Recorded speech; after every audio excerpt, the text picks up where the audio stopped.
देखो actually train is a mode of transport, right, which runs on tracks, conveys goods and people from one place to another place, वही train कहलाता है। अब यहाँ पे train को हमने इस टॉपिक में स्पीड टाइम डिस्टेंस में क्यों शामिल किया है? क्योंकि ट्रेन की भी अपनी खुद की स्पीड होती है, ट्रेन की भी अपनी रिलेटिव स्पीड होती है। तो there are different factors which are I mean equivalent to speed time distance जो हम पढ़ते हैं बिल्कुल सेम है। ठीक है, चलिए मैंने लास्ट टाइम आपको थोड़ा सा एक रिकॉल कर देते हैं कि मैंने आपको लास्ट टाइम क्या बताया था, relative speed. What do you mean by relative speed Devi ji? Recently I completed this topic, right? I told you last time what does it mean relative speed, पता है आपको? मैंने रिपीट किया था, याद है आपको क्लास? हाँ, नो प्रॉब्लम। देखिए एक्चुअली क्या होता है, when there are two trains they are running, so if they are running there can be two conditions.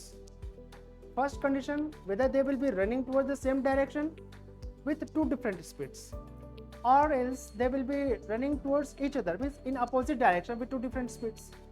दो ही सिचुएशंस हो सकता है, अगर टू ट्रेन्स चल रही हैं या तो वो सेम डायरेक्शन में चल रही होंगी या तो फिर अपोजिट डायरेक्शन में चल रही होंगी। If both trains have different speeds, say first train speed is 70 kilometre, second train speed is 60 kilometre per hour. Okay, so let us see the first condition, if both the trains are moving towards the same direction.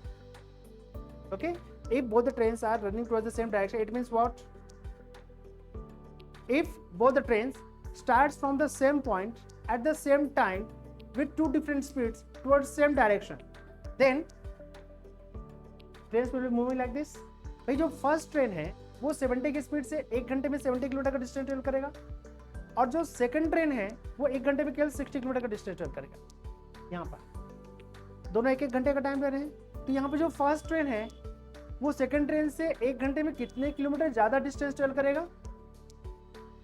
10 kilometre. इसका मतलब ये हो रहा है कि जो first train है वो 10 किलोमीटर पर आवर गेन करेगा with as compare to second train. It means if there are two trains which are moving to the same direction from the same point at the same time with two different speeds, then their relative speed will always be equal to difference of their speeds. आपने जैसे बताया 10 kilometre per our जो है वो gain करेगा first train with respect to the second train. इसका क्या मतलब हो रहा है? इसका मतलब ये हो रहा है कि जो रिलेटिव स्पीड है ना वो ये बताता है कि how faster is the first train from the second. यही तो पता चल रहा है ना भाई, दोनों 1 घंटे तक सफर कर रहे हैं यहाँ पर, राइट? फर्स्ट ट्रेन 70 किलोमीटर का डिस्टेंस ट्रेवल करेगी 1 घंटे में, सेकंड ट्रेन जो है वो 60 किलोमीटर का डिस्टेंस ट्रेवल करेगी 1 घंटे में। आई बात समझे? लेकिन यहाँ पर हम बता सकते हैं कि ये जो फर्स्ट ट्रेन है वो 10 किलोमीटर पर आवर फास्टर है with respect to the second train. ठीक है, तो अगर मान लीजिए टू ट्रेन्स जो कि सेम डायरेक्शन में जा रही हैं और उनका रिलेटिव स्पीड, अगर दो अलग अलग स्पीड दिया गया तो उनका रिलेटिव स्पीड हमेशा उनके स्पीड्स के डिफरेंस के बराबर होता है, या आपको हमेशा ध्यान रखना। आई बात समझे?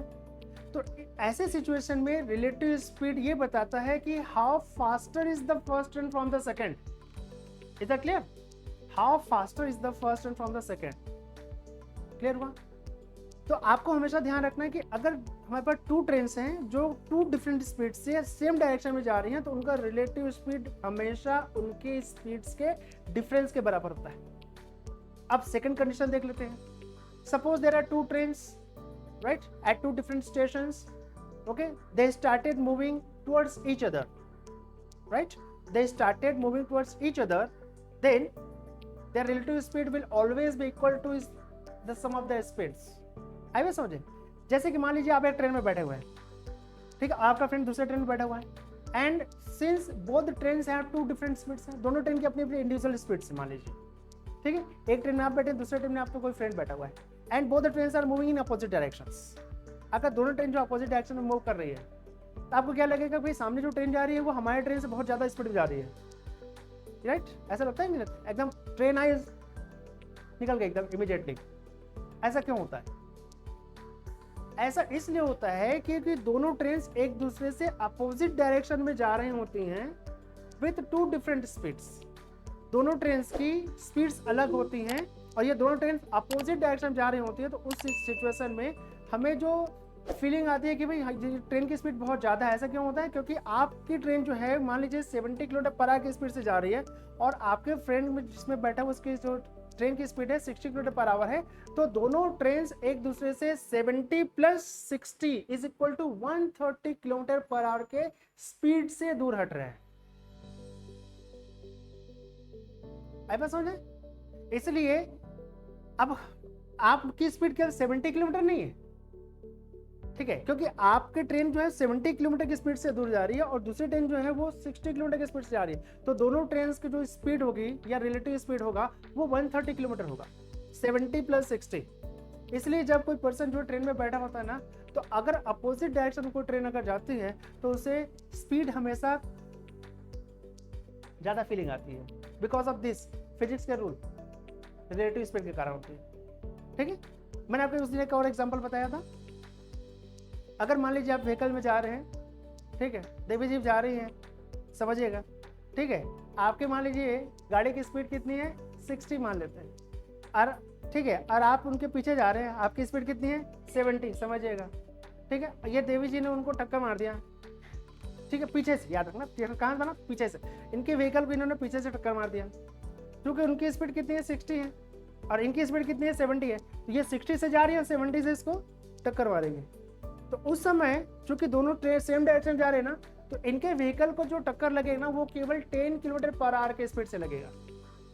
आई बस सोचे, क्योंकि दोनों सेम डायरेक्शन में जा रहे हैं, सेम डायरेक्शन जा रहे हैं, तो ये जो है केवल 10, क्योंकि जो सेकंड जो गाड़ी व्हीकल है उसकी स्पीड जो रिलेटिव स्पीड की 10 किलोमीटर, इसलिए केवल उनको जो टक्कर लगेगा वो 10 किलोमीटर पर आवर के स्पीड से लगेगा। आई बस सोचे, इसका अपोजिट सोच के देखिए, अपोजिट क्या है, ठीक है, अपोजिट मान लीजिए आप आ रहे हैं, आप जा रहे हैं, आपकी स्पीड 60 है, आपकी स्पीड कितनी है 70 गाड़ी की, अब दोनों का टक्कर होगा तो कैसे होगा, आमने सामने टक्कर होगी तो क्या होगा, इंजरी ज़्यादा आएगी। क्यों आएगी इंजरी ज़्यादा? क्योंकि आपके बीच में जो भिड़ंत होगी ना, कोलिजन होगा, वो 130 किलोमीटर पर आवर की स्पीड से होगा, इसीलिए ऐसे सिचुएशन में इंजरी ज़्यादा हो जाती है। तो फेस टू फेस जब टक्कर होता है ना तो इंजरी ज़्यादा हो जाती है, बिकॉज उनकी जो रिलेटिव स्पीड होती है ना वो दोनों की स्पीड जुड़ जाती है और अचानक से सडन क्या होता है, जीरो हो जाता है। याद रखिएगा, यहाँ तक कॉन्सेप्ट ऑफ रिलेटिव स्पीड समझ में आया। अब आगे बढ़ते हैं, यहाँ से ध्यान से देखिएगा। अब यहाँ से आपका इस जो टॉपिक स्टार्ट होता है ट्रेन का, अभी तक हमने देखा है कि रिलेटिव स्पीड क्या होता है, ठीक है। अब आगे बढ़ते हैं, कुछ और कॉन्सेप्ट देखते हैं कि ट्रेन से रिलेटेड क्वेश्चंस क्यों आते हैं, क्यों बनते हैं, कैसे बनते हैं। ध्यान से देखिएगा, मान लेते हैं हमारे पास, देखिए यहाँ पे है some important things to be noticed in this chapter. देखो इसमें क्या लिखा है, when there are two trains which are moving in the same direction their relative speed is always equal to difference of their speeds. Already we have discussed about this. ठीक है, मान लेते हैं हमारे पास कोई ट्रेन है, ठीक है, और एक जिसकी स्पीड कितनी है v1 किलोमीटर पर आवर है। एक सेकंड ट्रेन हम यहाँ पे अज्यूम कर लेते हैं, ये ट्रेन है जिसकी स्पीड कितनी है यहाँ पर v2 किलोमीटर पर आवर है। If both the trains are moving towards the same direction with two different speeds, then their relative speed will always be equal to difference of their speeds. तो यहाँ पे उसका जो relative speed होगा वो होगा v1 minus v2। बस यहाँ पे ये ध्यान रखना है कि इसमें जो विच और इज ग्रेटर देन, यहाँ पे v1 में से v2 माइनस करें मतलब क्या हो रहा है, v1 की स्पीड ज़्यादा है और v2 की स्पीड कम है, ठीक है। सेकंड कॉन्सेप्ट देखते हैं, इसका अपोजिट देख लेते हैं यहाँ पर कि if there are two trains with two different speeds they are moving in opposite directions, तो यहाँ पे अपोजिट डायरेक्शन जा रहे हैं ट्रेन, ठीक है। ये इनका ये the point when they cross to each other, ठीक है, जैसे एक दूसरे को क्रॉस करेंगे तो ये ट्रेन v1 किलोमीटर की स्पीड से चली जाएगी, ये दूसरी जो ट्रेन है v2 किलोमीटर के पर आवर की स्पीड से अपोजिट डायरेक्शन में जाएगी, ठीक है। ऐसे सिचुएशन में इनका जो रिलेटिव स्पीड होगा वो हमेशा दोनों के स्पीड के सम का इक्वल होगा, ठीक है। आई बस समझे।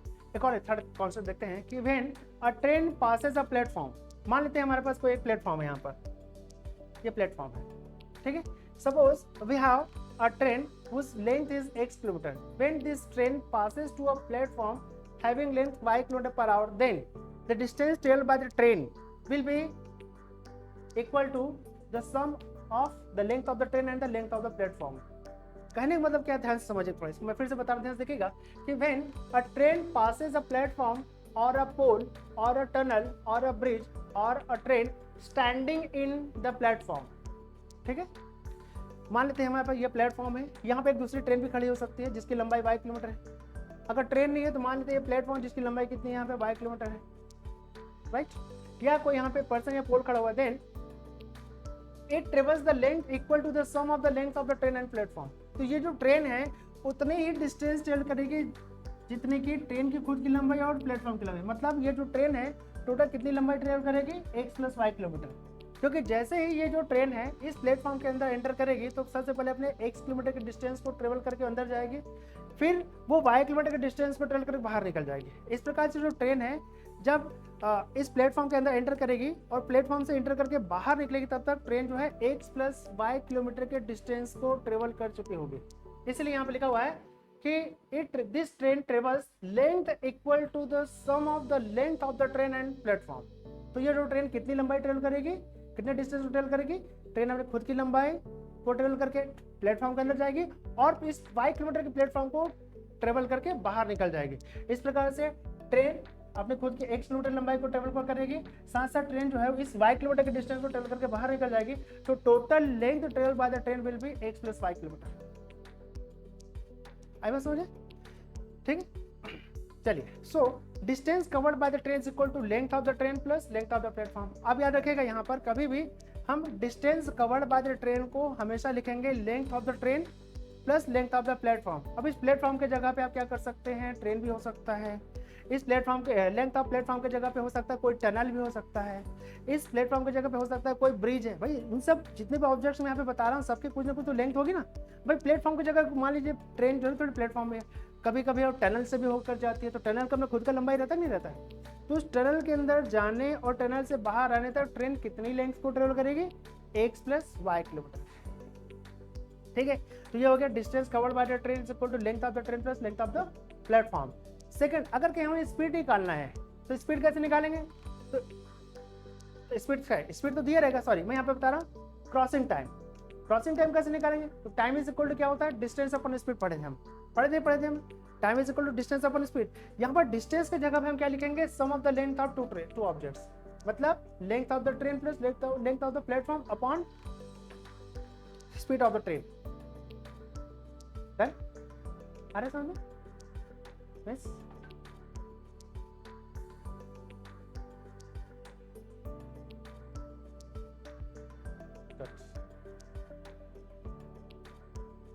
चलिए आगे बढ़े।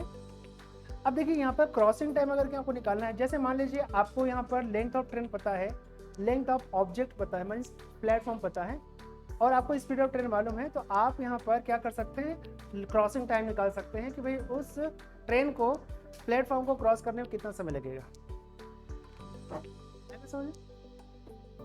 चलिए आगे बढ़ते हैं। देखिए यहाँ पे कुछ बेसिक कॉन्सेप्ट्स हैं। Speed is equal to distance upon time, it is well known fact. ठीक है, आगे बढ़ते हैं। यहाँ पर distance is equal to speed into time, fine. Time is equal to distance upon speed, ये भी हमने पहले देखा हुआ है। अब मैं आपको एक और चीज़ बता रहा हूँ कि how to convert kilometre per hour into metre per second. Last time we discussed, right. तो करना कैसे है, ध्यान से देखिएगा। जैसे मान लीजिए आप अभी आप आए यहाँ पर, आपकी स्पीड कितनी थी, मैं यहाँ पे आया, यहाँ पर कितनी स्पीड से आए आप लोग। चलिए तो यहाँ पर देखिएगा ध्यान से। जैसे मान लीजिए आप अभी घर से कितने किलोमीटर पर आके स्पीड से आए, फॉर एग्जाम्पल 50। क्या बात, चलो आगे देखते हैं। मान लीजिए इनकी जो स्पीड है 50 किलोमीटर पर आवर है, 50 किलोमीटर पर आवर। 50 तो 1 में लेकिन चलेगा, कोई दिक्कत नहीं।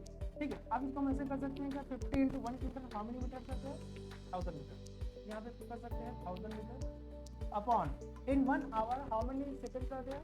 तो यहाँ पे काम करते हैं, in 1 hour there are 60 minute and in 1 minute there are 60 seconds, right. अब इसको कैंसिल कर सकते हैं यहाँ से 1 2 3 एंड 4। बस क्या बच जाता है, 50 × 10/36। Now here this is metre per second. It means इसको भी कैंसिल कर लिए, 2 5 2 18 सा। देखिए अभी हमारे पास 50 एज इट इज ही है, only what has been change, जो the thing which has been change is here. Kilometre per hour को हमने लिखा है तो हो जाएगा 5/18 मीटर पर सेकेंड। इससे हमको एक कॉन्सेप्ट पता चलता है कि अगर मान लीजिए किसी भी किलोमीटर पर आवर को आपको मीटर पर सेकंड चेंज करना है तो आपको उस नंबर को 5/18 से मल्टीप्लाई कर देना है। ये इसका मतलब हुआ, राइट। देखो 50 तो अपनी जगह पे ही है, तो तो चेंज क्या हुआ है, चेंज बस ये हुआ किलोमीटर पर आवर को चेंज करने के लिए हम 5/18 से जैसे ही 50 को मल्टीप्लाई करेंगे the unit will gets change into metre per second, right. आप इसको ऐसे भी लिख सकते हैं, ध्यान से देखिएगा, ये देखिए यहाँ से किलोमीटर पर आवर को जब हम 5/18 से मल्टीप्लाई करेंगे it will get change into metre per second, और वापस से मीटर पर सेकंड को अगर हम 18/5 से इसके रेसिप्रोकल से मल्टीप्लाई कर देंगे तो metre per second into 18/5 is equal two kilometre per our. बस ये आपको दो चीज़ को याद रखना है, टू कन्वर्जन, ठीक है। आगे बढ़े स्टूडेंट्स, चलिए नाउ अब मैं आपको कुछ कॉन्सेप्ट बता रहा हूँ, ध्यान से देखिएगा। Types of objects and time to cross कैसे निकालेंगे। अब ऑब्जेक्ट कैसा है तो ध्यान से देखिएगा, if the object is stationary, I repeat once again, if the object is stationary and negligible in length. अब negligible in length with respect to train की बात कर रहे हैं हम। जैसे मान लीजिए एक ट्रेन की लंबाई जो है फॉर एग्जांपल 1 किलोमीटर है और उस प्लेटफॉर्म में कोई एक पोल है, पोल इतना ही मोटा होगा या इससे ज़्यादा मोटा होगा, तो ये जो 1 फीट के आसपास अगर हम पोल की बात करते हैं वो 1 फीट 1 किलोमीटर के सामने कुछ भी नहीं है, ठीक है। इसलिए अगर कोई पर्सन या कोई पोल प्लेटफॉर्म पे है तो उसकी जो लेंथ मतलब मैं हाइट की बात नहीं कर रहा हूँ, मैं लेंथ के बारे में बात कर रहा हूँ, मतलब राइट टू लेफ्ट जो लेंथ या थिकनेस है, वो थिकनेस और लेंथ जो है ट्रेन के लेंथ के विथ रिस्पेक्ट नेग्लिजिबल कंसिडर किया जाता है। इसलिए यहाँ पे लिखा हुआ है कि if the object is stationary and negligible in length, जैसे कि मान लीजिए train crosses to a lamp post, train crosses to a pole, train crosses to a standing man on the platform. तो यहाँ पे जितने भी जो लैम्प पोस्ट हैं, बिजली का जो खंबा है, या कोई पोल है प्लेटफॉर्म पे, या कोई स्टैंडिंग पर्सन है प्लेटफॉर्म कहीं खड़ा है, तो उसकी लेंथ को नेग्लिजिबल माना जाता है। तो उस समय हम केवल और केवल ट्रेन के लेंथ को ही कैलकुलेट करेंगे। अब अगर कहीं मान लीजिए हमें टाइम निकालना है तो टाइम का जो बेसिक फॉर्मूला क्या होता है, टाइम इज इक्वल टू होता है डिस्टेंस अपॉन स्पीड होता है। ध्यान से देखिएगा, time is equal to distance upon speed. अब यहाँ पे डिस्टेंस की जगह पे हम क्या लिखेंगे, लेंथ ऑफ ट्रेन, ठीक है। So time taken to cross, ठीक है, time taken to cross is equal to length of the train,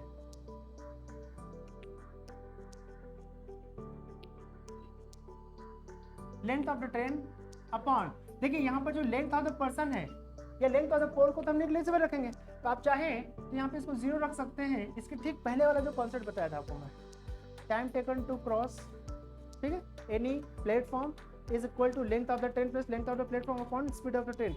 यहाँ पर प्लेटफॉर्म नहीं है, यहाँ पर कोई पर्सन है या कोई पोल है, उसकी लेंथ जो है with respect to train negligible रहेगी, इसलिए हम उसको 0 रखेंगे। इसलिए अगर कोई पर्सन या कोई भी ट्रेन किसी पोल या किसी पर्सन को क्रॉस करती है तो टाइम निकालने का फॉर्मूला हो जाएगा लेंथ ऑफ द ट्रेन, क्योंकि ट्रेन जो है अगर किसी, ध्यान से देखिएगा, अगर ये पोल है, यहाँ से कोई ट्रेन जा रही है तो पोल की जो थिकनेस है तो negligible as compare to train. तो याद रखिएगा, ट्रेन जो है वो कितने डिस्टेंस ट्रेवल करेगी, ट्रेन जो है अपनी लंबाई के इक्वली बस डिस्टेंस ट्रेवल करेगी, ठीक है, क्योंकि ये तो नेग्लिजिबल है। तो यहाँ पे देखिएगा length of the train upon speed of the train, ये इसका फॉर्मूला हो गया, ठीक है। यहाँ पे लिख लीजिए, therefore time taken to cross the pole is given by length of the train upon speed of the train, ठीक है। उस पोल को क्रॉस करने में ट्रेन जो उतनी लंबाई या उतनी डिस्टेंस ट्रेवल करेगी जितने की उसकी लंबाई है। देखिए ये समझ में आया आपको। तो time taken to cross the lamp post or the pole or any standing man on the platform is given by length of the train upon speed of the train, ठीक है। ये कॉन्सेप्ट ध्यान रखिएगा। सेकंड कॉन्सेप्ट क्या बोल रहे थे, if the object is stationary, अभी भी यहाँ पे ऑब्जेक्ट स्टेशनरी था, सेकंड कंडीशन में ऑब्जेक्ट स्टेशनरी है। Second condition, if the object is stationary, again here the object is stationary but this time it has some length. अब कोई object stationery तो है लेकिन उसका कुछ लेंथ है, जैसे कि प्लेटफॉर्म स्टेशनरी है, उसका अपना लेंथ है। A train standing at the platform, वो भी एक ट्रेन की अपनी लेंथ होगी, वो भी एक ऑब्जेक्ट बोल सकते हैं। या फिर कोई ब्रिज है, ब्रिज का अपना कोई एक लेंथ होगा। कोई टनल है, प्लेटफॉर्म या अनदर ट्रेन एट रेस्ट। ये जितने भी ऑब्जेक्ट्स यहाँ पे बताए गए, ध्यान से देखिएगा, ये ट्रेन है, ठीक है, ट्रेन जिसकी लेंथ कितनी यहाँ पे x किलोमीटर है, और यहाँ पर मान लीजिए कोई एक प्लेटफॉर्म है जिसकी लेंथ कितनी है y किलोमीटर है। तो ट्रेन टोटल कितने डिस्टेंस को ट्रेवल करेगी, the distance covered by the train will be equal to length of the train plus length of the platform. यही डिस्टेंस ट्रेवल करेगी. तो चलिए उस कंडीशन क्या हो जाएगा, time taken to cross the platform is equal to length of the train. ठीक है, length of the train plus length of the platform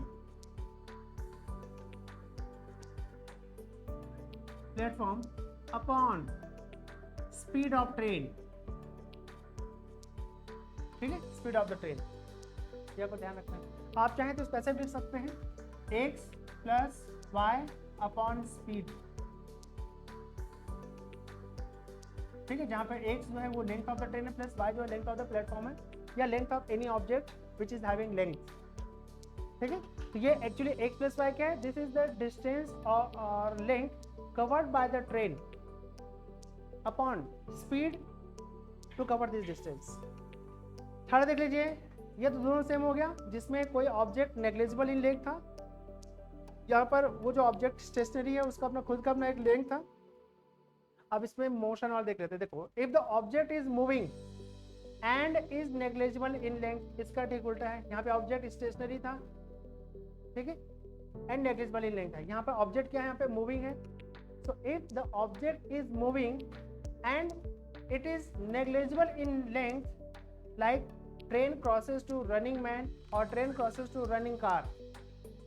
ठीक है, अब देखिए कोई पर्सन है प्लेटफॉर्म में टहल रहा है और ट्रेन आपको क्रॉस करके निकल गई, मतलब प्लेटफॉर्म से चली गई. तो आपकी जो लेंथ है वो ट्रेन के लेंथ के विद रिस्पेक्ट क्या होगा, नेग्लिजिबल होगा. लेकिन आपके पास भी तो स्पीड, अगर आप मान लीजिए प्लेटफॉर्म में वॉकिंग भी कर रहे हैं नॉर्मल, तो कुछ ना कुछ तो होगा ना आपका स्पीड. तो अगर ट्रेन जो है आपको क्रॉस करके जिस डायरेक्शन में आप वॉकिंग कर रहे हैं उसी डायरेक्शन ट्रेन जा रही है तो रिलेटिव स्पीड माइनस करना पड़ेगा. अगर आप इस डायरेक्शन में वॉकिंग कर रहे हैं और अपोजिट डायरेक्शन ट्रेन निकल के तो उनका दोनों का रिलेटिव स्पीड को प्लस करना पड़ेगा. तो यहाँ पे रिलेटिव स्पीड तो कैलकुलेट होगा, उनकी लेंथ कैलकुलेटिंग होगी क्योंकि नेग्लिजिबल लेंथ है. ठीक है, तो ऐसे सिचुएशन क्या हो जाएगा, ध्यान से देखिएगा. Time taken to cross is equal to,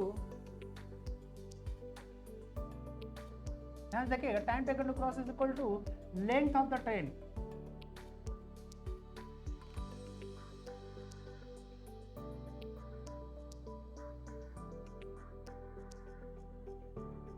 अब आप केवल लेंथ ऑफ ट्रेन लेंगे क्योंकि length of the object is negligible. जो पर्सन प्लेटफॉर्म में वॉक कर रहा है उसका जो लेंथ है वो विद रिस्पेक्ट ट्रेन के लेंथ से नेग्लिजिबल है, इसलिए आप चाहते हैं जीरो लगा सकते हैं और इसको ऐसे रहने दे सकते हैं. ठीक है, आप क्या करेंगे यहाँ पे, अब चूंकि देखिए ये प्लेटफॉर्म है, ये ट्रेन है और इस प्लेटफॉर्म में कोई पर्सन यहाँ पे खड़ा हुआ है. ठीक है, मान लीजिए दोनों इस डायरेक्शन में जा रहे हैं, ट्रेन उसी डायरेक्शन में जा रहा है. इसकी स्पीड मान लीजिए कोई अपनी खुद की स्पीड होगी और ट्रेन की स्पीड होगी, तो चूंकि दोनों सेम डायरेक्शन में जा रहे हैं तो उनका रिलेटिव स्पीड माइनस हो जाएगा. अगर अपोजिट डायरेक्शन में जाए तो रिलेटिव स्पीड प्लस हो जाएगा. ऐसी सिचुएशन में यहाँ पे क्या नॉर्मल स्पीड ना लिख करके लिखेंगे रिलेटिव स्पीड. ठीक है, हो जाएगा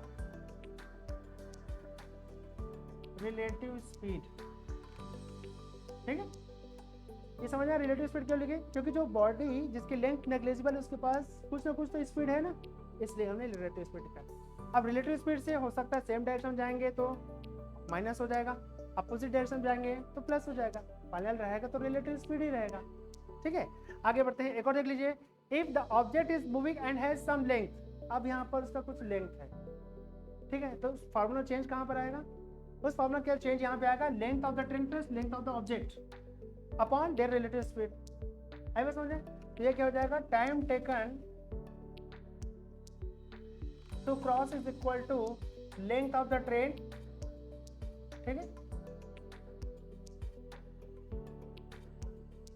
लेंथ ऑफ, इसको ऐसे कर लीजिए, train plus length of object कर दीजिए. ठीक है, length of the train plus length of the object. ठीक है, अपॉन देयर रिलेटिव स्पीड. कैसा स्पीड होगा यहाँ पर, रिलेटिव स्पीड होगा.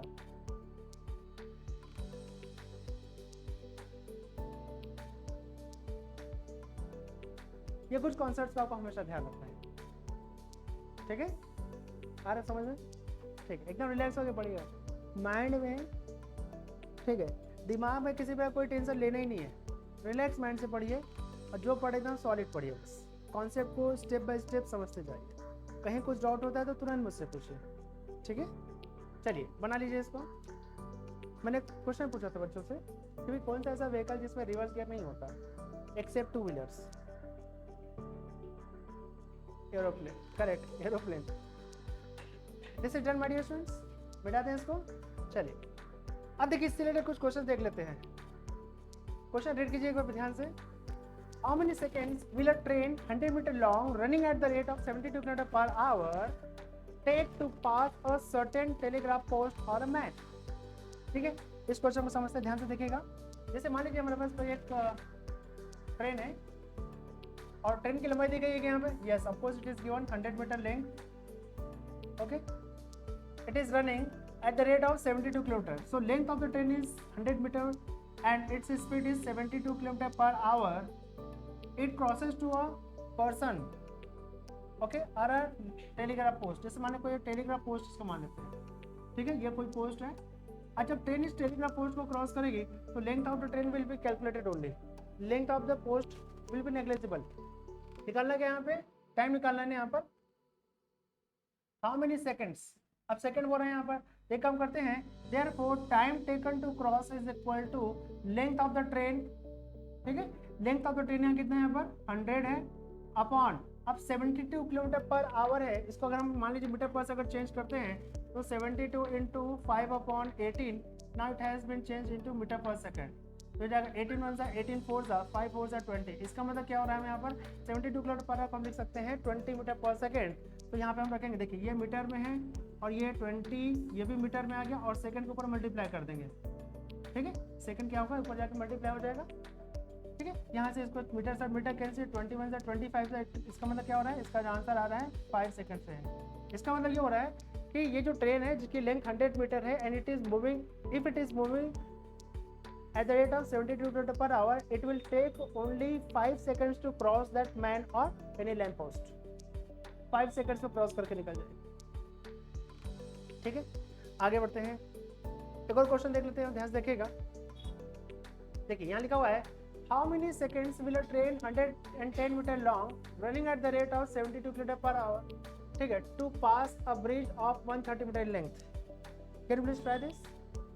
टोटल फॉर्मूला बेस्ड क्वेश्चन बना करके देखिए। 12 सेकेंड्स, क्या बात है।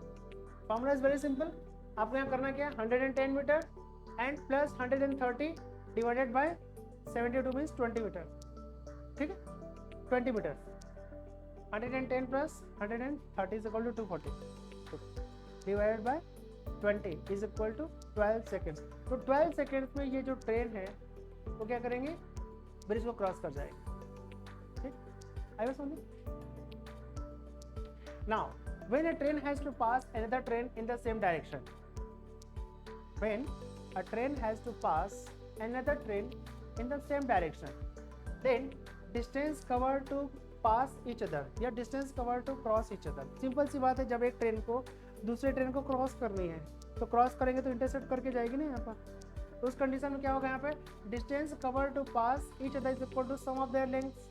क्योंकि ध्यान से समझिएगा कॉन्सेप्ट है, जैसे मान लीजिए हमारे पास कोई ट्रेन है, ठीक है, और ये जो ट्रेन है वो सेकंड ट्रेन को क्रॉस करती है, ये ट्रेन, ठीक है, this is our first train, और दूसरी ट्रेन यहाँ पर है,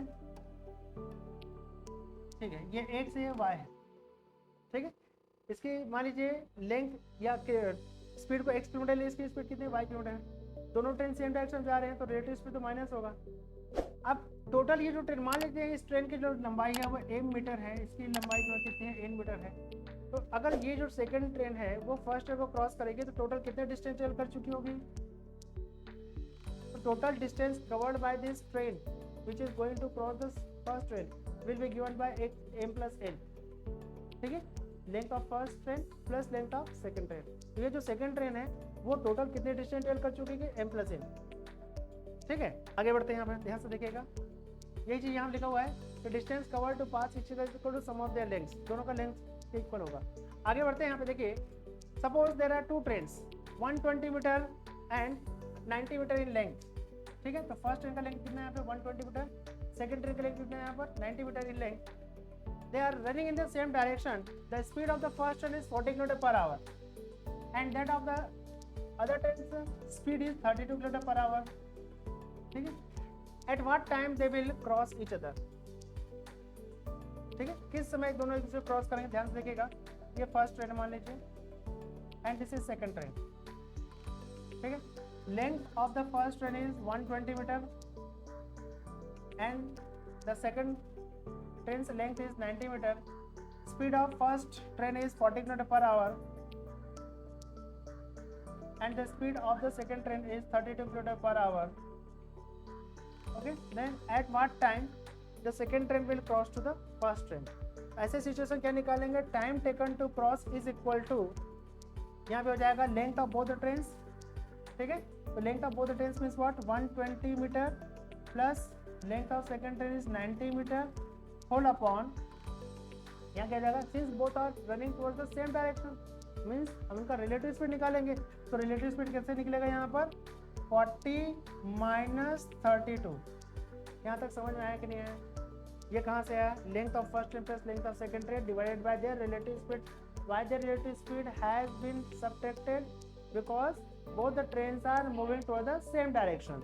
नाउ इसको सॉल्व कर लीजिए, कितना हो जाएगा 120 plus 90 is equal to 210 divided by 8 kilometre.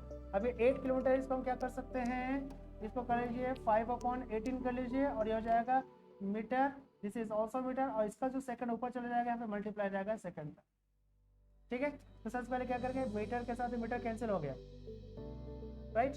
अब आप चाहें तो इस 18 का भी हम ऊपर से मल्टीप्लाई कर देंगे. So we have 210 into 18 divided by 8 5 सा 40. ठीक है, ये जीरो के साथ ये जीरो कैंसिल हो गया. आप चाहें तो इसको कर दीजिए 2 2 सा 2 9 सा.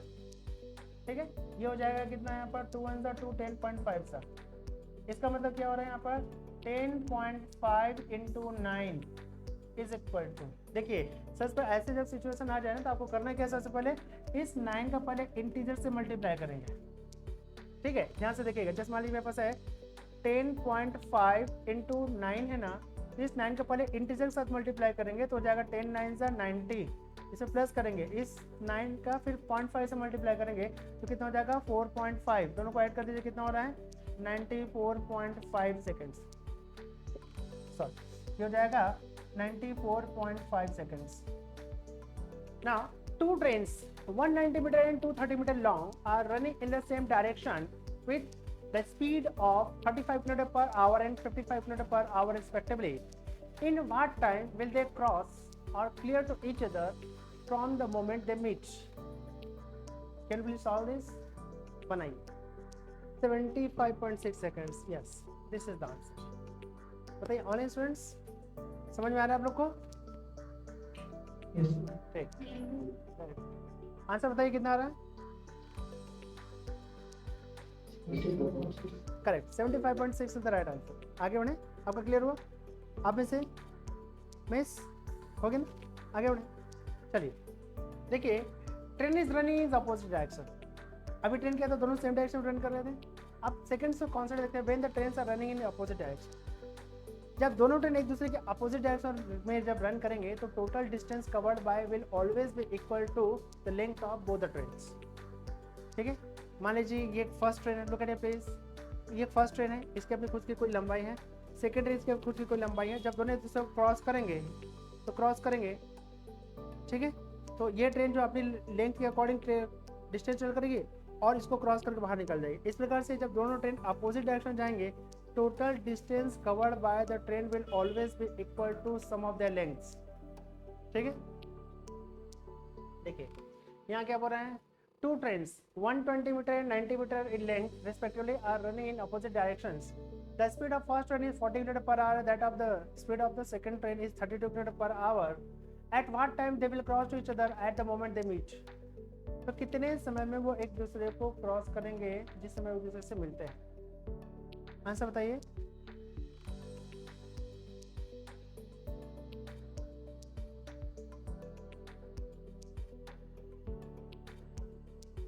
What is your answer?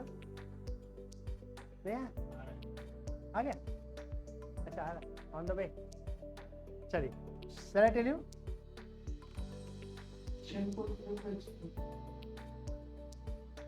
कितना आ रहा है? पॉइंट्स में आ रहा है? चलिए चेक करके देखते हैं। जस्ट यहाँ क्या बोल रहा है? Time taken to cross is equal to length of the first train plus length of the second train upon their relative speed. Since both the trains are moving in opposite directions, therefore their relative speed will be equal to 40 plus 32.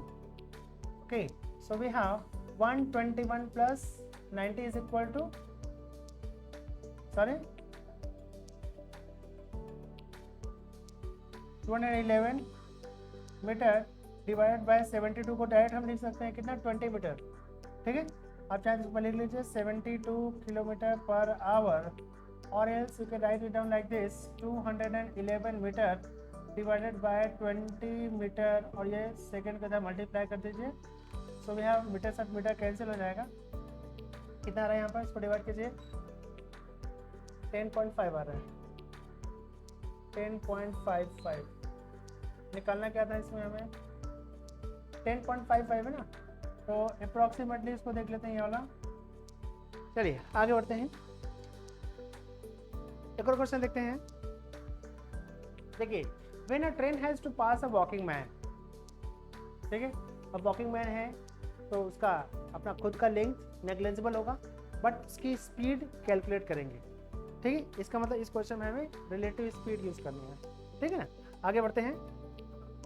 देखिए इसमें लिखा हुआ है कि when a train and a man are moving the same direction, train और man दोनों same direction में move कर रहे हैं। इसका मतलब ये हो रहा है their relative speed is equal to speed of train minus speed of man हो जाएगा। Okay, and when a train and a man both are moving in opposite direction, then their relative speed will always be equal to the speed sum of their speeds. ठीक है, चलिए now time taken by train to pass a walking man. अब कोई person platform में walking कर रहा है with a certain speed, then time taken by the train to cross the man will be given by length of the train upon relative speed। यहाँ पे मैंने length of the train बस क्यों लिखा हुआ है?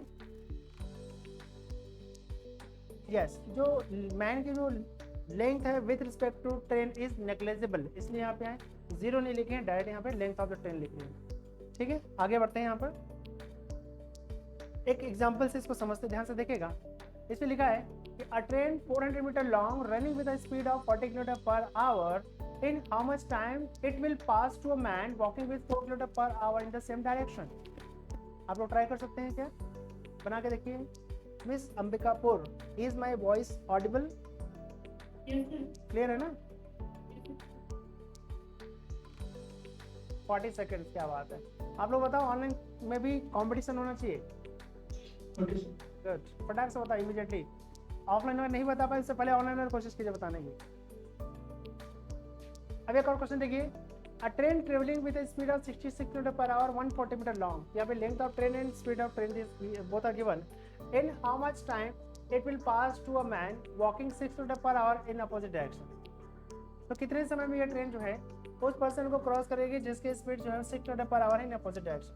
Please immediately quick solution. क्या बात है, 7 seconds। राइट ना, you have to be very much competitive, right? ये है कॉम्पिटिशन क्लास में, ऐसा होना चाहिए, देखते कोई सा बनना चाहिए। इसलिए जब मैं कॉन्सेप्ट बताता हूँ उसको पूरे कॉन्सेंट्रेशन के साथ कॉन्सेप्ट को समझिए और उसका यूटिलाइज करना है। आगे बढ़े। 7 seconds the right answer. Now when a train has to pass a man sitting in another train, ठीक है, व्हेन a train has to pass another man who is sitting in another train। तब इसको कैसे सॉल्व करेंगे? देखिए, speed of man sitting in the train is equal to speed of the train. अगर कोई भी पर्सन ट्रेन में बैठा हुआ है, इसका मतलब क्या हो रहा है? That person speed will be equal to train से स्पीड। ठीक है, अब जैसे मान लीजिए आप अपने व्हीकल में बैठ के कहीं जा रहे हैं, आपका किसी फ्रेंड ने पूछा कि यार आपके व्हीकल की स्पीड कितनी है या आपकी स्पीड कितनी है, आप बताओगे मेरी स्पीड 40 किलोमीटर पर आवर थी। एक्चुअली आपकी स्पीड नहीं है, आप जिस व्हीकल में बैठे हैं उसकी स्पीड 40 किलोमीटर है, मतलब जिस स्पीड से आपका व्हीकल चल रहा है उसी स्पीड से आप भी मूव करेंगे। तो सेम थिंग इज हियर, कि speed of the man sitting in another train, sitting in the train is equal to speed of the train. Next, time taken by a train to pass a man. ठीक है, कोई भी train किसी train के द्वारा किसी person को cross करने में कितना समय लेती है, तो इस क्या हो जाएगा, length of the passing train upon relative speed. Relative speed क्यों निकाल रहे हैं, ठीक है, क्योंकि लिखा ना when a train has to pass a man sitting in another train. तो यहाँ पे रिलेटिव स्पीड से निकाल रहे हैं क्योंकि एक ट्रेन तो ऑलरेडी अपनी खुद की स्पीड है और दूसरी ट्रेन में वो पर्सन बैठा है उसकी खुद की स्पीड है, इसलिए दोनों ट्रेन की रिलेटिव स्पीड हम निकालें।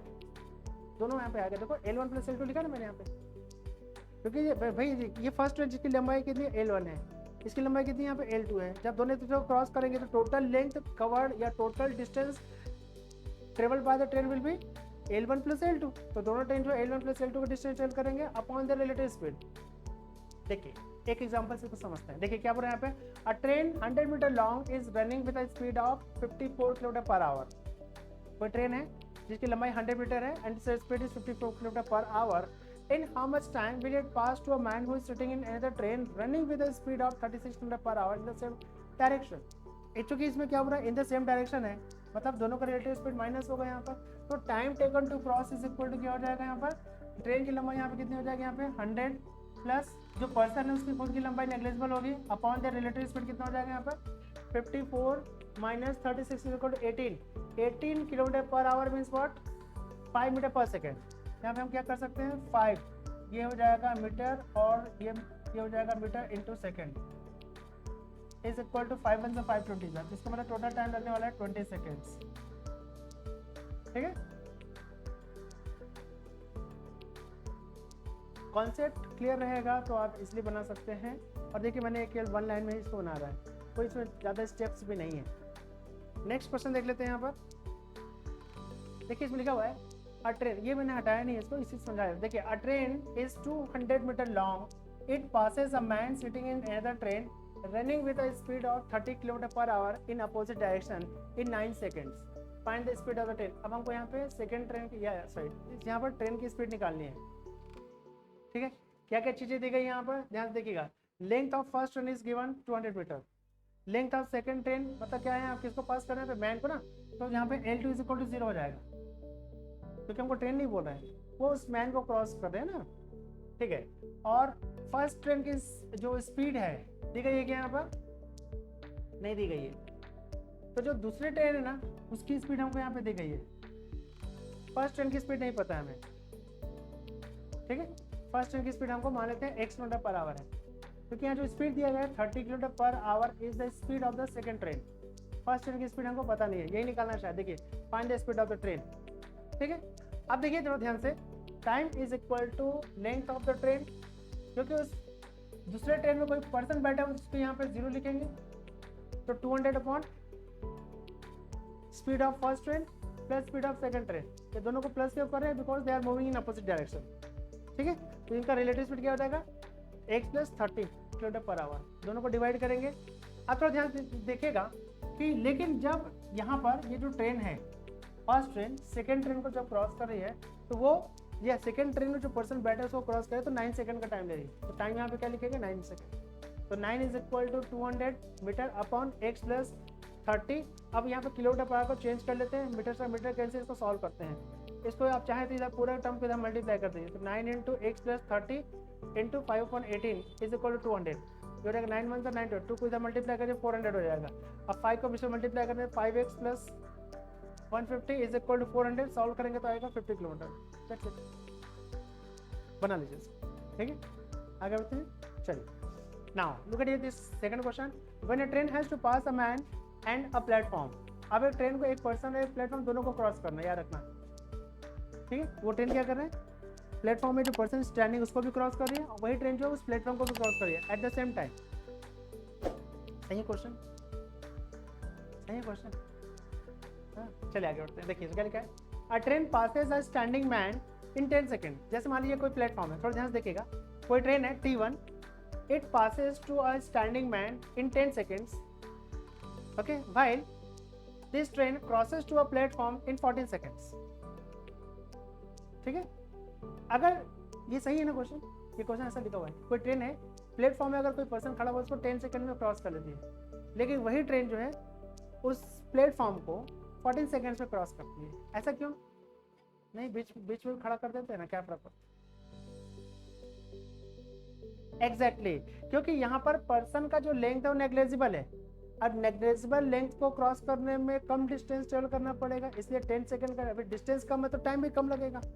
लेकिन यही ट्रेन जो है ज़्यादा लंबाई वाले प्लेटफॉर्म को कवर करेगी, तो इस कवर कर भाई लेंथ बढ़ेगा टाइम भी ज़्यादा लगेगा, इसलिए यहाँ पे टाइम ज़्यादा लग रहा है। जब ये ट्रेन जो है इस पर्सन को क्रॉस करेगी तो नेग्लेजिबल लेंथ है, ठीक है, तो केवल ट्रेन की अपनी खुद की लंबाई को ट्रेवल करने में जो समय लगेगा वही इस पर्सन को क्रॉस करने में लगा समय कहलाएगा। लेकिन जब वही ट्रेन इस प्लेटफॉर्म को क्रॉस करेगी तो ये क्या करेगी, ये जो ट्रेन है टोटल कितने डिस्टेंस पे ट्रेवल करेगी, अपने खुद की लेंथ को ट्रेवल करेगी प्लस वो प्लेटफॉर्म के लेंथ को ट्रेवल करेगी, दोनों का लेंथ बढ़ जाएगा तो फिर टाइम भी बढ़ जाएगा, क्योंकि डिस्टेंस बढ़े तो टाइम भी बढ़ेगा ना, इसलिए ज़्यादा समय लग रहा है। ठीक है, अब देखिए क्वेश्चन क्या बोल रहे हैं यहाँ पर, ठीक है, find the length of the train, हमें लेंथ ऑफ द ट्रेन निकालना है। तो लेंथ ऑफ द ट्रेन को हमने क्या लिया हुआ, T1 लिया हुआ, कैसे निकालेंगे? तो एक चीज याद रखिएगा, चूंकि जब ये ट्रेन इस पर्सन को 10 सेकंड में क्रॉस करेगी, ठीक है, और ये ट्रेन जो उस प्लेटफॉर्म 40 सेकंड क्रॉस कर रही है, तो ऐसे सिचुएशन में speed of the train will remain constant. ठीक है, क्योंकि जब ट्रेन इस प्लेटफॉर्म से गुजरेगी तो जो स्पीड प्लेटफॉर्म के लिए रहेगा वही स्पीड तो फिर पर्सन के लिए भी रहेगी ना। ऐसे नहीं कि भाई तू पर्सन खड़ा है मैं तेरे अलग स्पीड से जाऊँगा, अब प्लेटफॉर्म में आप अलग स्पीड में जाऊँ, ऐसा नहीं है ना। जब ट्रेन किसी भी प्लेटफॉर्म से होकर के पास होती है तो उसकी स्पीड जो है उस प्लेटफॉर्म में जो भी ऑब्जेक्ट है सबके लिए कांस्टेंट रहेगी। अब समझ, चाहे कोई पर्सन है, चाहे कोई बुक स्टॉल है, चाहे कोई टी स्टॉल है, या कोई ट्रेन खड़ी है, सबके लिए सेम रहेगी स्पीड। ठीक है, ऐसी सिचुएशन क्या रहेगा, speed of the train to cross the person is equal to speed of the train to cross the platform. तो क्या हो रहेगा, speed of the train to cross the person is equal to speed of the train to cross the platform. दोनों situation, दोनों speed यहाँ पे train की same रहेगी। आई बस समझे? तो चलिए, स्पीड इज इक्वल टू क्या होता है, डिस्टेंस अपॉन टाइम। यहाँ पर डिस्टेंस यहाँ पर लिखेंगे length of train.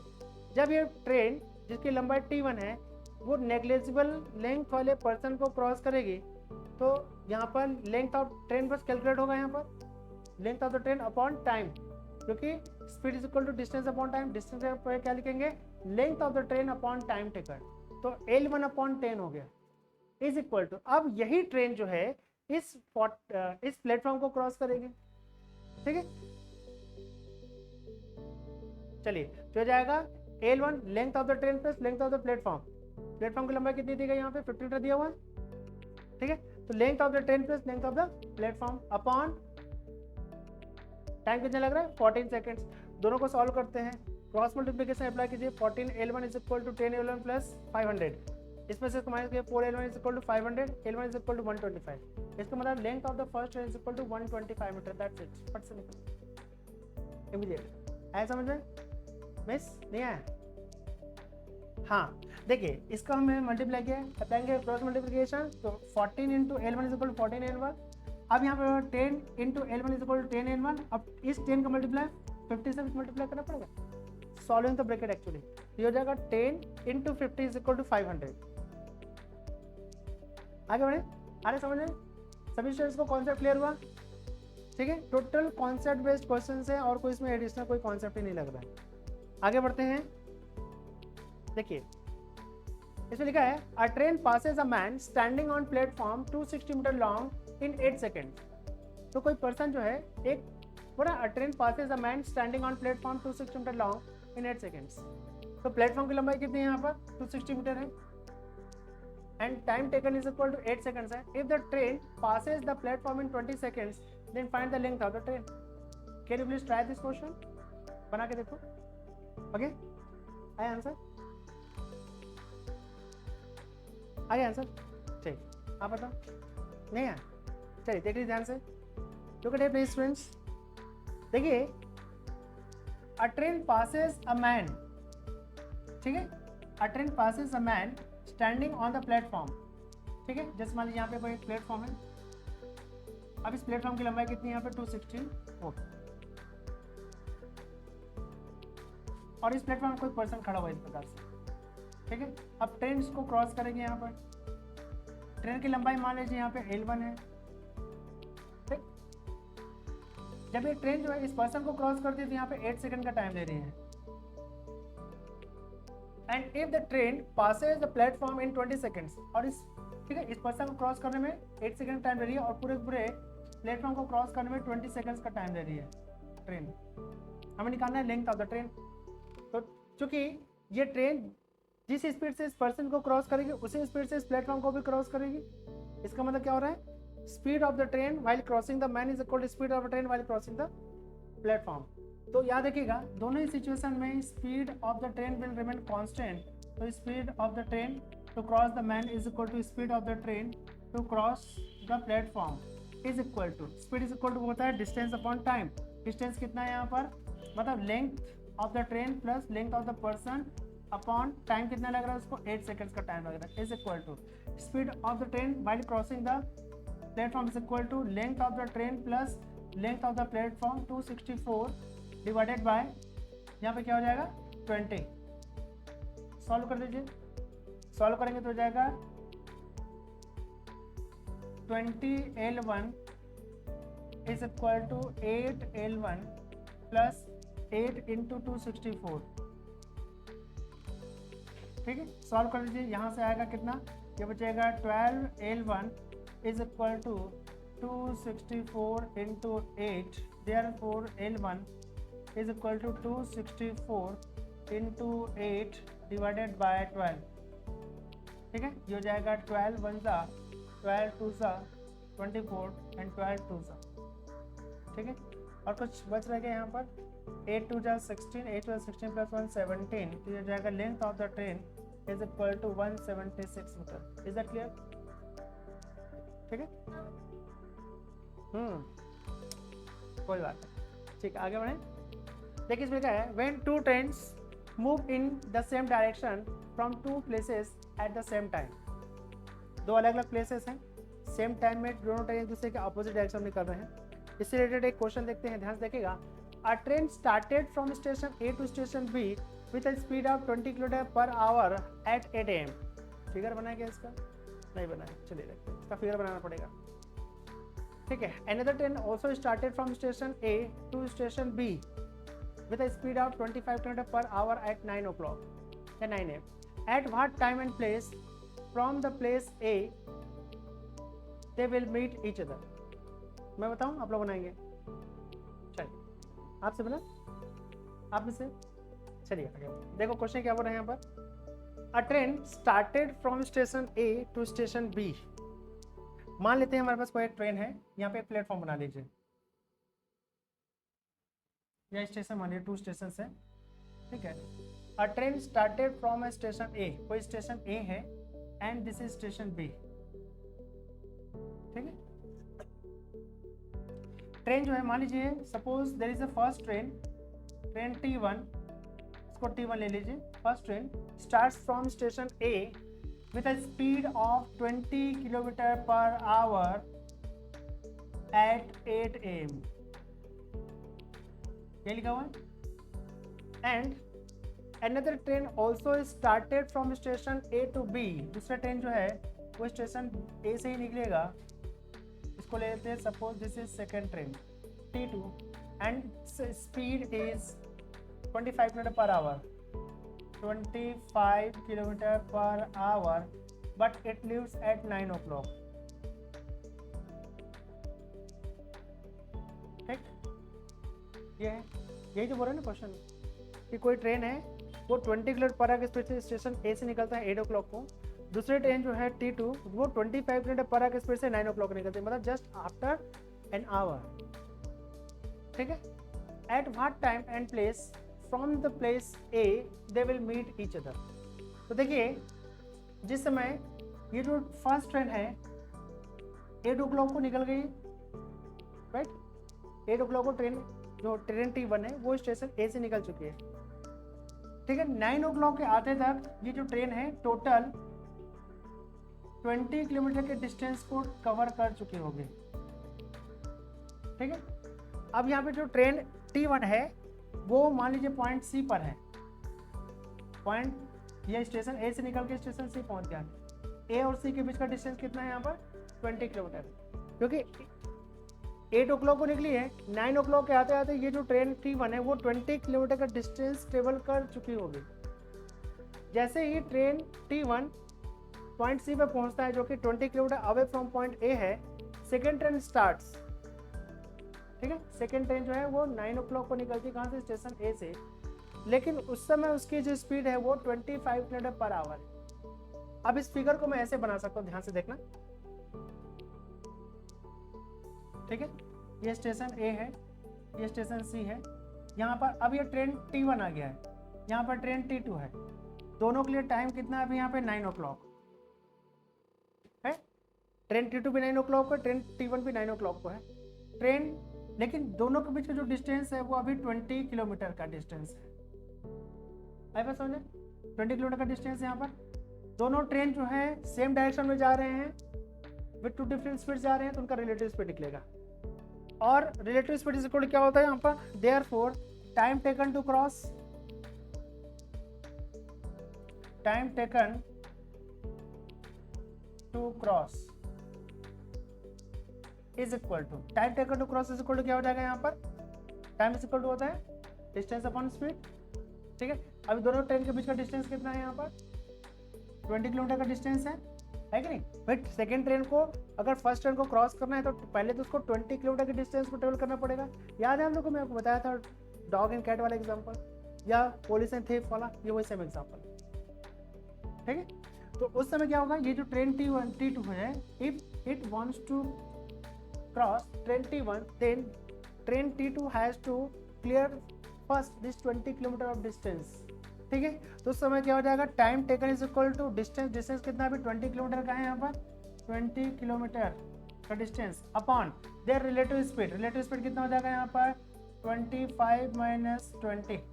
Relative speed क्यों निकाल रहे हैं, क्योंकि दोनों ट्रेन सेम डायरेक्शन में जा रही है। ठीक है, तो जो सेकेंड ट्रेन है वो हर घंटे में 5 किलोमीटर गेन करेगी। ऐसे फर्स्ट आवर में 5 किलोमीटर, सेकेंड आवर में 5 किलोमीटर, थर्ड आवर में 5 किलोमीटर, ऐसे करके यहाँ पे कितना हो जाएगा, 20 किलोमीटर अपॉन हो जाएगा 5 किलोमीटर पर आवर। किलोमीटर से किलोमीटर कैंसिल होगा, 5 1 सा 5 4 सा इज इक्वल टू 4 आवर का टाइम लगेगा, 4 आवर्स। हाँ, अब क्वेश्चन क्या बोल रहे हैं यहाँ पर, at what time and place from place A they will meet each other. ठीक है, अब जो चूंकि यहाँ पे जो सेकेंड ट्रेन है वो फर्स्ट ट्रेन को क्रॉस करने में अकेले 4 आवर्स का टाइम लगा रहा है। अगर सेकेंड ट्रेन 9 o'clock को निकला है तो 9 o'clock से प्लस 4 आवर्स, तो 9 + 4 30, मतलब 1 PM को। इसका मतलब ये जो सेकेंड ट्रेन है जो 9 o'clock पे स्टेशन ए से निकल रहा है वो 1 o'clock को ट्रेन T1 को क्रॉस करेगी। ठीक है, तो ये बोल रहा है यहाँ पर एट व्हाट टाइम, तो टाइम यहाँ पे देख लेते हैं, therefore time is equal to, जो चूंकि सेकेंड ट्रेन क्रॉस कर रही है ना, तो सेकेंड ट्रेन का स्टार्टिंग पीरियड प्लस 4 आवर्स, इसको आप 9, इसको ऐसे लिख लीजिएगा, 9 AM plus 4 hours is equal to 1 PM। 1 PM में जो सेकेंड ट्रेन है वो फर्स्ट ट्रेन को क्रॉस करेगा। और क्या बोल रहे हैं यहाँ पर, कितने किलोमीटर की डिस्टेंस बोल रहे हैं यहाँ पर, तो देखिए डिस्टेंस निकाल लेते हैं। चूंकि जो सेकेंड ट्रेन की स्पीड है पर आवर 25 है, तो 4 आवर्स में कितने डिस्टेंस चल करेगा, distance covered by the second train, यहाँ बना लीजिए distance covered by the second train. ठीक है, डिस्टेंस इक्वल टू क्या होता है, speed into time, speed into time. Speed कितनी सेकेंड ट्रेन की 25, टाइम कितना लग रहा है 4 hours is equal to 100 kilometer, क्योंकि डिस्टेंस है तो किलोमीटर में आएगा। ठीक है ना, सिंपल। कहाँ समझ नहीं आता, फिगर बना के हमेशा पढ़ना। फिगर बनाओगे तो बहुत सारी चीजें इजीली सॉल्व हो जाती है और समझ में भी आता है कि आगे क्या करना है। ठीक है, फिगर बनाया आपने, अच्छा मैं किस लिए बनाया सब चीजों को, बनाना कंपलसरी है, आपने बनाया, अच्छा बना लीजिए, ठीक है। वन फिगर दोनों के एक्सप्लेन करने के लिए, फिर 1 घंटे बाद कौन सा ट्रेन कहाँ रहेगा वो देखने के लिए। आगे बढ़े, देखिए एक और क्वेश्चन देख ले, हटा दो इसको। चलिए next question is, a train started from Delhi to Patna with a speed of 60 km per hour at 10 am. Another train also started from Delhi to Patna with a speed of 75 km per hour at 12 pm. At what time and place they will meet from Delhi? Delhi से कितने distance में या किस समय वो एक दूसरे से मिलेंगे। देखिए फिर से एक फिगर बनाते हैं, रिमान जी आपसे बना, गुड। देखिए सबसे पहले देख लेते हैं, यहाँ पर ये कोई स्टेशन है, इस स्टेशन को नाम दीजिए दिल्ली और सेकंड स्टेशन है पटना, ठीक है। ये बोल रहे हैं कि a train started from Delhi to Patna with a speed of 60 km per hour at 10 am. मान लेते हैं कोई एक ट्रेन T1 है and its speed is 60 km per hour and starting time is 10 am, right. Second train also starts from Delhi, train T2, and its speed is 75 km per hour, and its time is 12 pm. This is what given is, ठीक है, इतना हमको दिया हुआ है, ठीक। अब question क्या बोल रहे हैं यहाँ पर, at what time and place they will meet from Delhi. तो दिल्ली से फ्रॉम मतलब दिल्ली से कितनी दूरी पर एक दूसरे से मिलेंगे, ठीक है। अब अगर इस फिगर को हम ऑब्जर्व करें केयरफुली तो हमें ये पता चलता है कि जो ट्रेन T1 है वो 10 o'clock को निकला है with speed 60 km per hour, और ट्रेन सेकंड जो ट्रेन है वो 12 PM को निकला है with 75 km per hour speed में, ठीक। मतलब अगर दोनों ट्रेन के बीच के हम टाइम को कंपेयर करें तो टाइम का डिफरेंस कितना है यहाँ पर, 2 hours। इसका मतलब ये हो गया कि जो फर्स्ट ट्रेन है वो 2 घंटे पहले निकल चुके हैं। अब 2 घंटे में टोटल कितने डिस्टेंस ट्रेवल कर चुकी होगी यहाँ पर, 60 + 60 = 120 किलोमीटर। अब इसका एक नया फिगर बनेगा, नया फिगर कैसे बनाएंगे यहाँ पे ध्यान से देखिएगा।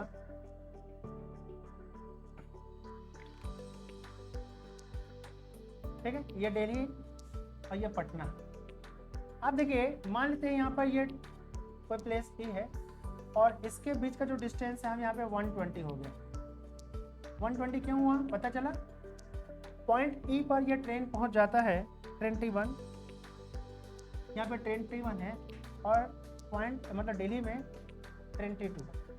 ट्रेन T1 और T2 के बीच का अभी जो डिस्टेंस है वो 120 किलोमीटर है। अभी यहाँ पे जो टाइम है दोनों का वो कितना 12 PM का है, ठीक। 12 o'clock को ट्रेन T1 जो है 120 kilometre away from train T2 होगा। अब दोनों ट्रेन के बीच का डिस्टेंस कितना है 120 किलोमीटर। दोनों ट्रेन का जो स्पीड कितना है यहाँ पर, सेकंड ट्रेन की जो स्पीड है वो 75 किलोमीटर पर आवर है और फर्स्ट ट्रेन की जो स्पीड है 60 किलोमीटर पर आवर है। ये दो फिगर को इस प्रकार से आप बना के पढ़ोगे तो कभी गलती नहीं होगी। अब देखिए यही आंसर है आपका, ये आंसर फिगर है, ये क्वेश्चन फिगर या प्रॉब्लम फिगर था, इससे हमने ये कंक्लूजन वाला फिगर बनाया, ये आंसर फिगर है, इससे आंसर निकालेंगे। तो time taken to cross is equal to distance upon their relative speed, होगा नहीं होगा, तो distance upon their relative speed, तो distance is 120 kilometre upon their relative speed कितना हो जाएगा 15 किलोमीटर, ठीक है, पर आवर। आवर को ऊपर मल्टीप्लाई कर दीजिए, किलोमीटर से किलोमीटर कैंसिल हो गया, 15 वन सा 15 8 सा, इसका मतलब क्या हो रहा है यहाँ पे 8 आवर्स का टाइम लग रहा है। मतलब जो सेकेंड ट्रेन है वो फर्स्ट ट्रेन को 8 आवर्स में क्रॉस करेगी। अब यहाँ पर चूंकि सेकेंड ट्रेन निकली कितने समय है 12 o'clock को, 12 o'clock से लेकर के 8 आवर्स प्लस कीजिए कितना होगा 8 PM। मतलब जो सेकेंड ट्रेन है वो फर्स्ट ट्रेन को 8 PM को क्रॉस करेगी, ठीक है। Therefore क्वेश्चन क्या बोल रहे हैं यहाँ पर, at what time and place they will meet from Delhi. पहले हम टाइम देख लेते हैं। Therefore time to meet